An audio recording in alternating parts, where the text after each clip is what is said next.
our presentation is the contribution and response to the general subject or theme of the Congress, white places and black holes.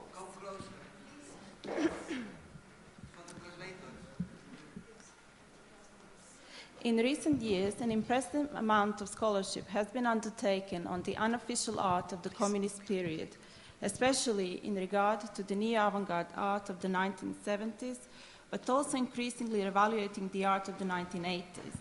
New research has gone into more detail about art under socialism, frequently demystifying the heroic narratives of the period, and above all presented a much more nuanced picture of the relationship between official and unofficial art, concentrating on points of communication and contact, blurred or grey zones, and overlaps between the two or three art worlds that coexisted during the era.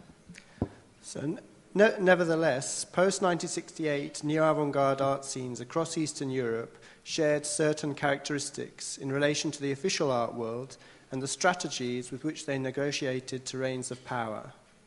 Having to deal with very limited social, political, and artistic territories, artists under socialism developed various tactics, from turning inwards to body art and performances enacted for a closed circle of supporters, to turning outwards to explore the cosmological dimensions of art, with many Slovak artists in particular seeking their escape in outer space during a period which Rudolf Sikora tellingly described as one of unfree freedom. Hungarian neo-avant-garde artists found refuge from political controls in the capital and a space for artistic experimentation in an abandoned chapel on the Lake Balaton.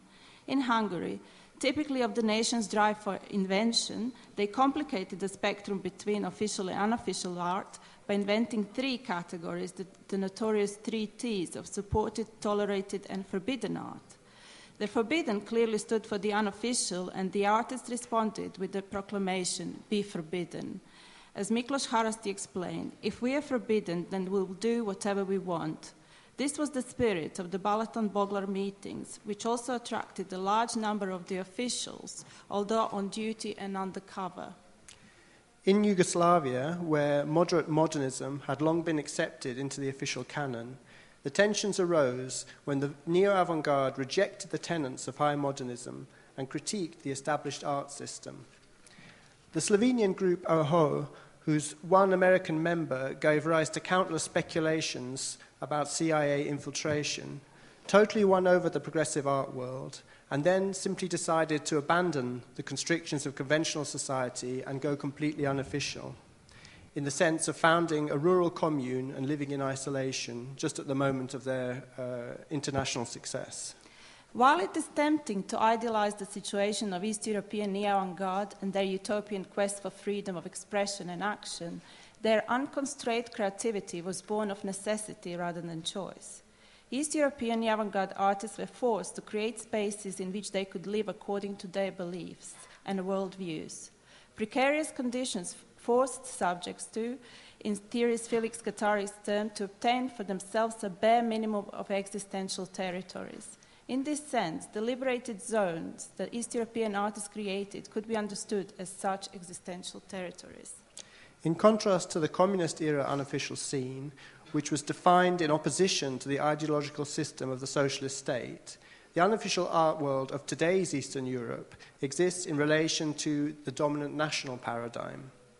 As a result, it has diversified into the strata of traditional and new minorities, as well as the artistic misfits who are considered to be too international for the likings of the national order.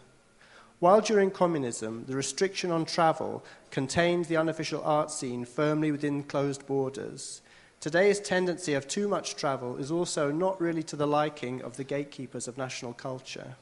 The unofficials of today are those whose presence in the art scene oscillates on the scale of toleration, reflected in their fragile existence in the institutional life of the art system, as well as the fleeting appearance in art historical and critical discourse. Their precarious and ephemeral status derives from the opposition to the dominant paradigm based upon a unitary and ethnocentric vision of the nation. Their position is therefore reduced to that of the minor, a concept explored by Deleuze and Guattari in their study of Kafka, another Central European cultural phenomenon. Deleuze and Guattari's take on minor literature arises from their proposition that minor literature is actually that which, quote, a minority constructs within a major language by appropriating and deterritorializing its forms for their minor uses. Because of its peculiar condition and the cramped space, it necessitates an immediate connection to politics. Even when ostensibly dealing with individual concerns, it turns out that inevitably, quote, everything in them is political. Furthermore, they identify the transformative and affirmative potential of minor literature in the tendency for everything to take on a collective value. The collective assemblage of enunciation has the potential to create what they call active solidarity and offer the possibility to express another possible community and to forge the means for another consciousness and another sensibility. It is these minor positions that we would like to examine in the context of the unofficial of today's East European art. The spectre of revival of nationalism and racism is the focus of Slovak artist and filmmaker Tomáš Ráfa's work, New Nationalism in the Heart of Europe. The assemblage of documentary footage of demonstrations and counter-demonstration across Eastern Europe records the rebirth of intolerance in recent years.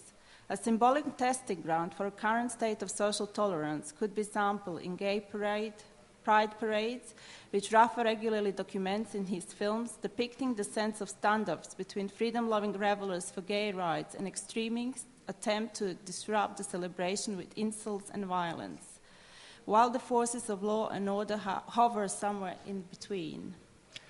This is also the social context in which the National Museum in Poland organized the exhibition entitled Ars Homoerotica in summer 2010 during the short-lived directorship of Piotr Piotrowski, whose vision of a democratic national institution proved in the end to be too challenging for the inward-looking guardians of national culture. Although the show was criticized at the time for a bias towards male homosexuality, it was nevertheless a rare statement at the level of a national institution that made visible an underrepresented and overlooked minority and certainly reached out to unconventional museum audiences. However, the furore of the backlash against the show from the conservative mainstream illustrates the fact that the minor is always political. Encountering social disadvantage and habitual molding into stereotypes on the one hand, one on the other, frequently identifying both with their home country and a wider transnational community, Roma artists have been systematically underrepresented both within the national canon and internationally. In an attempt to draw attention to this situation, a transnational Roma pavilion was initiated at Venice Biennial in 2007 with memorable first edition entitled Paradise Lost. Curator Tima Junghaus commented that in an ideal world, Roma artists would be able to exhibit in any of the European pavilions, but it is a fact that no artist of Roma origin has been presented at Venice Biennial throughout its 112-year history. Apart from challenging the homogeneous models of national identity, the 15 artists participating in Roma Pavilion not only demonstrated the implicit presence of the political in the representation of minorities, but also point to the affirmative power of collective in articulation of the minor. So while the underrepresentation of the Roma in culture might be seen as paradigmatic of the unresolved position of historical minorities, the new minor brought about by the changes of post-socialism is to be found in new patterns of migration to the East European capitals. Settling down in geographies which for decades were rigidly framed by closed borders and communist neutralization of any difference, and then exposed to the corrosive power of globalization, to which an antidote was sought in the fixtures of the national paradigm, foreign art professionals found themselves involuntarily in the position of the minor. Their circumstances were complicated by the art world's preoccupation in the 1990s with the search for an essentialist East European identity, which, as non-natives, they were automatically considered as not able to provide. Despite, in many cases, persevering and spending a substantial part of their working lives devoted to the art scenes of the adopted geographies of Eastern Europe, foreign art professionals are today still barely present in the institutional structures of unreflectingly, nationally pure art worlds. The exhibition we curated on the occasion of the 20th anniversary of 1989 in Kiszel Museum, which hosts the permanent art collection of the city of Budapest, is one of rare attempts to re-evaluate the political changes in the light of contribution of foreign artists to the local art scene. The research undertaken for revolutionary decadence and presented in the catalogue revealed intricate itineraries of the artists settling in Budapest, as well as significant void in official channels of artistic exchange in the first post-communist decade. It also traced the inventive strategies foreign artists devised to negotiate the self-oriented institutional terrain of the local art world. Although the artists were deliberately not coerced into referring directly to their status or position as foreigners in Hungary, in order not to reduce them to their essentialist foreign identity as opposed to the mono-national gaze, in other words, not to exoticize their differences, but to consider them as artists in their own right, nevertheless, the political dimension of the position of the minor was implicit. Notably, the mistrust towards members of these new transnational migrant communities comes not just from the usual suspects guarding the fortresses of the nation, but also from post-colonial theorists who have the habit of referring disparagingly to a top-down elite or intellectual transnationalism, implying a lack of authenticity in comparison to subaltern migrants, when in reality the precariousness of their lifestyles should not be discounted. Furthermore, these artists, especially if they arrive from the West, are assumed to be rootless cosmopolitans without any enduring relationship to their chosen place. However, the future prospects of contemporary art probably lie with a new generation of rooted cosmopolitans, to borrow Ulrich Beck's term, who could be seen as offering an alternative and source of resistance to the ubiquitous national paradigm. Interestingly, the minor position could also be recognized among those artists who, although belong to national majority and live and work from their countries of origins, because of the intensity of their international careers, are treated as rootless nationals. They are perceived as rootless in the national order because they don't comply with the power relations within national art structures and circumvent local hierarchies by taking part in events on the global art world. These images of the artist group Kasha Boys from Košice, who made art uniforms for the Slovak art world, and the uniform for the admiral is preserved from an ondak. The position is, however, not reserved only for international art celebrities, but also it is enough to settle in Berlin to create the effect or join international collaborations to gain the status of rootless in eyes of the nation. At the same time, by acquiring the position of the minor, artists working internationally contribute to the destabilizing the mechanisms of the domination of the major. Artists active on the international scene are engaged in a constant process of negotiation of the national and international contexts, ending up positioning themselves within minor or major streams, both locally and globally. To be accepted as major on the international scene often appears to involve giving up some of the singularities of their situation and assimilating completely to the values of the art market. The most productive and critical approach may well be to remain minor in regard to both the dominant national and the international paradigms. Such a position was characterized by Deleuze and Guattari as that in which the minor, quote, finds itself positively charged with the role and function of collective and even revolutionary enunciation.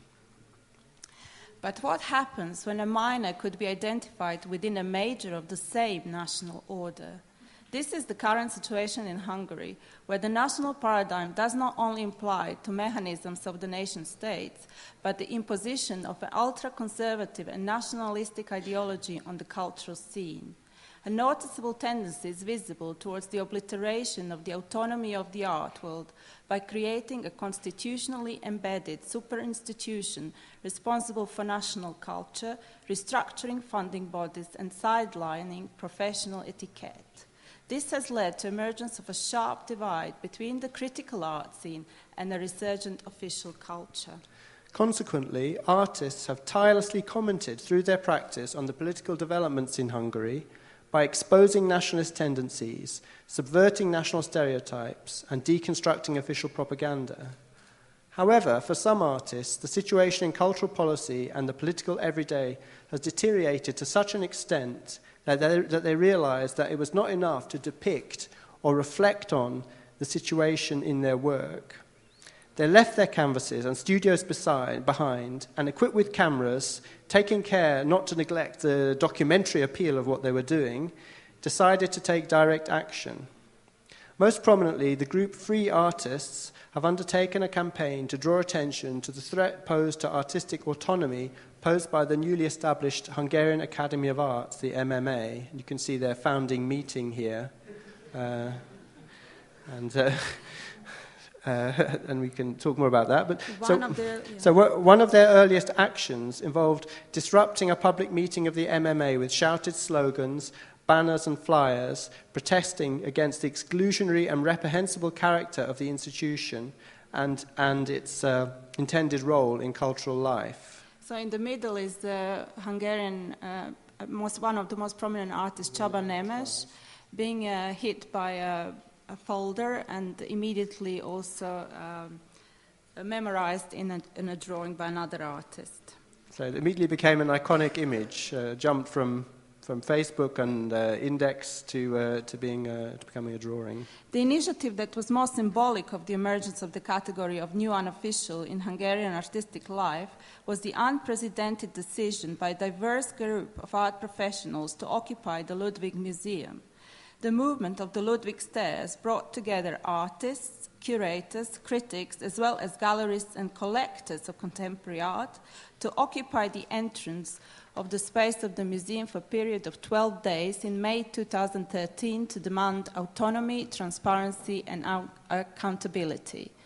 Through their horizontal organization, Occupy-style techniques of protest, as well as creative content they brought to the occupation through discussions, lectures, workshops, and concerts, these unlikely activists suggested a radically different model of artistic culture to that proposed by official cultural policy. Further confirmation of their minor status, however, was the sinking realization that the maximum number of art professionals that could be mobilized to defend the autonomy of contemporary art in Hungary is 60. Recognition of the existence of the unofficial within contemporary East European art mirrors the emergence of a political critique of both society and the functioning of the art world in the wake of the era of transition. The precariousness of both old and new minorities within the institutional order of the national paradigm and their ephemeral presence within a cultural terrain dominated by the struggle between an exclusionary nationalist ideology and the distorted internationalism of the global market are unavoidable characteristics of the position of the minor. Making a virtue out of necessity, the unofficial art of today has, much like the new avant-garde of the socialist era, begun to carve out existential territories from which to operate, destabilizing dominant systems and rediscovering the affirmative power of the minor. Thank you.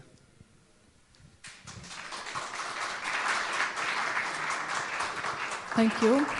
And thank you also showing the link to your project or like to your group, because I forgot to tell it that translocal is your kind of trademark maybe already. And thank you. And I hope we have some questions from audience. I know it's, yeah, okay. There's... I don't have the actual information from Budapest. So how all this protest in Ludwig Museum finished? I mean, what's going on now there in Ludwig Museum, Budapest? So the occupation went on, I think, for 12 days, and after when they left, the next day, the ministry announced the appointment of the new director Julia Fabiani, who is now the director, and in the wake of that, about half of the staff, the curators, have found alternative sources of employment. Or unemployed. Or unemployed. But do you know anything about program? I mean, Obviously museums work with a program which is 1 or 2 years planned in advance, but I know that they have to fill some gaps because certain projects are not being realized as a result.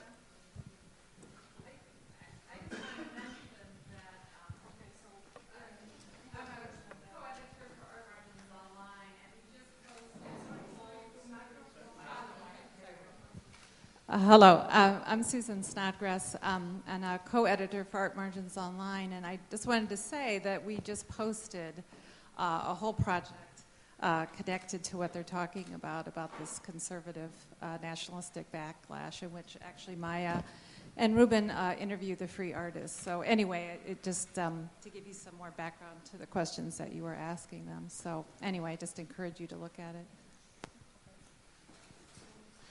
So this is a abstract sort of a question, but I'm interested in potential publics or readers for this kind of intervention, and I suppose this also applies to Elena's talk as well. But both of you have a very interesting theoretical point there about minor literature, which could easily be applied in other situations.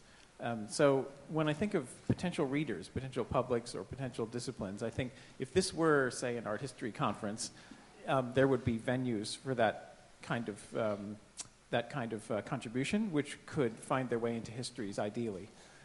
If this were a theory conference, like a post-colonial theory conference, I could imagine in the best of all possible worlds, this kind of contribution could go into third text, for example, as an interesting critique of a certain reading of minor literature, which would be interesting against certain post-colonial positions. But in the context of art criticism, I'm not sure how, in the best of all possible worlds, this kind of approach would move through the world. Where would it go? Where would your readers be? What would be the best possible venue for it, for a message like this?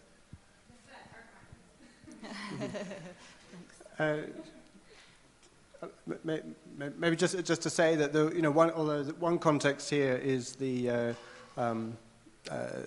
fact it's the Art Critics Congress. The other, as Maja also referred to at the beginning, it's also a response to the theme that was set up by the organisers of white places and black holes, and this whole emerging discourse about, sorry to use the word emerging, but this whole discourse of around East European art. And I mean, really this kind of discussion comes out of our work and our understanding of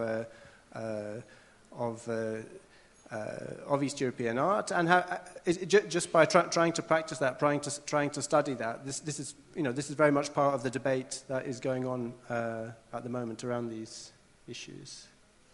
I mean, and, in a way, it's a what our paper today fits quite well with the discussion on the first day. It's also Piotr Petrovsky, who you also mentioned, kind of brought up these various issues, and we just wanted to point out to this sidelined aspect of East European art studies, where so many things, even through many presentations, we always hear about the national representations, and we wanted to point out to the much more complex picture.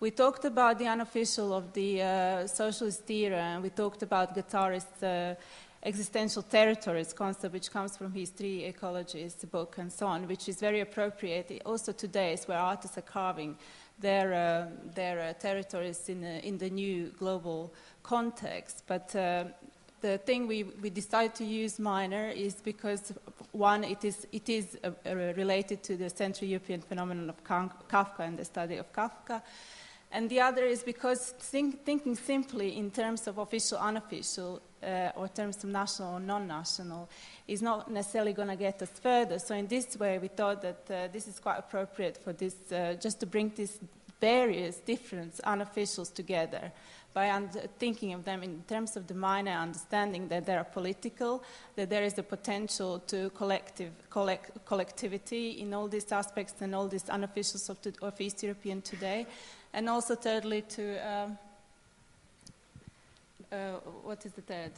I mean I mean, possibly the third, also to point out that these exclusions that happen are not just happening towards East European art from the International Centre, but they can also operate within East European local. It is the avoidance of the concept of peripheries and the centre, which we think is a much bigger problem than talking about the minor within the major.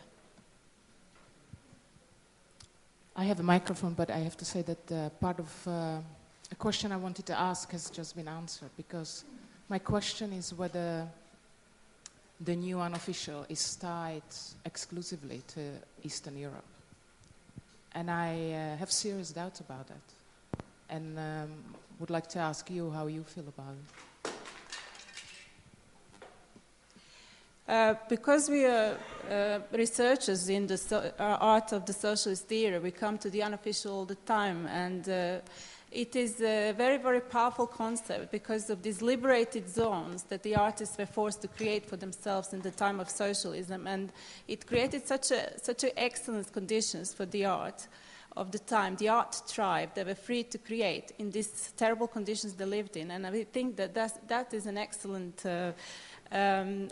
inheritance from the socialist art for today's contemporary artists. Many artists today use that legacy in their own practice and create new unofficial associations and new unofficial territories through which they work and try to navigate the contemporary art and the global art market and the global art system and so on and so on. The unofficial is a problem, but it's also something that is very present in the psyche of today. And if you come from contemporary Hungary, this is the only thing we're talking about now, because the major institutions have been closed, have been changed. The Kunsthalle doesn't exist anymore for contemporary art. The Ludwig Museum has just been practically closed for contemporary art in the next 5 years at least. The smaller institutions did not exist. We have private galleries or we have private apartments. Unofficial gatherings, which were part of the socialism, are back again in Hungary at the moment. So this is something that we came from our own experience of living and working there, and this idea of the Hungarians always complicated the system. They had the 3 categories. They never had only official and unofficial. They always had the tolerated as well. And people are balancing between these categories, but they found themselves getting together, most unlikely people of private galleries, of collectors, of artists, progressive artists, and critics all together, trying to do something about the contemporary situation. And that, most of all, that situation in Hungary today prompts us to talk about the official and unofficial.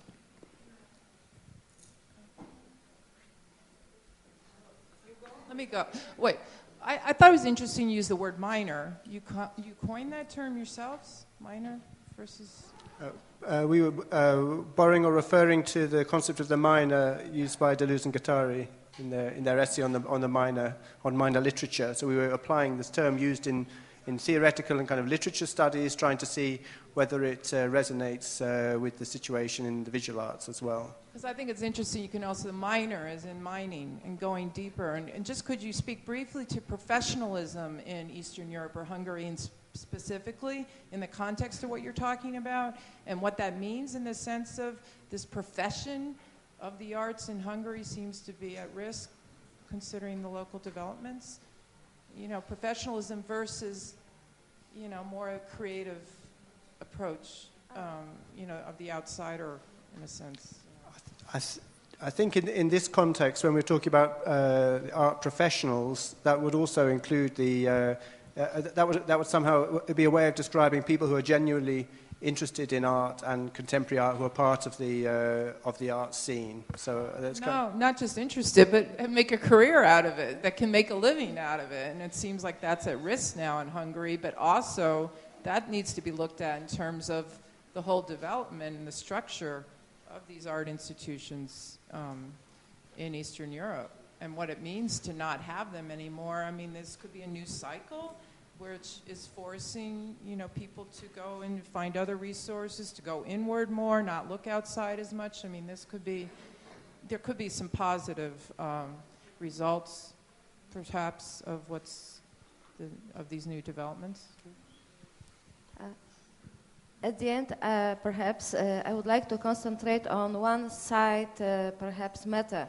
as observing today conference, that I think that in this part of Europe, the national idea is the most poisoning idea.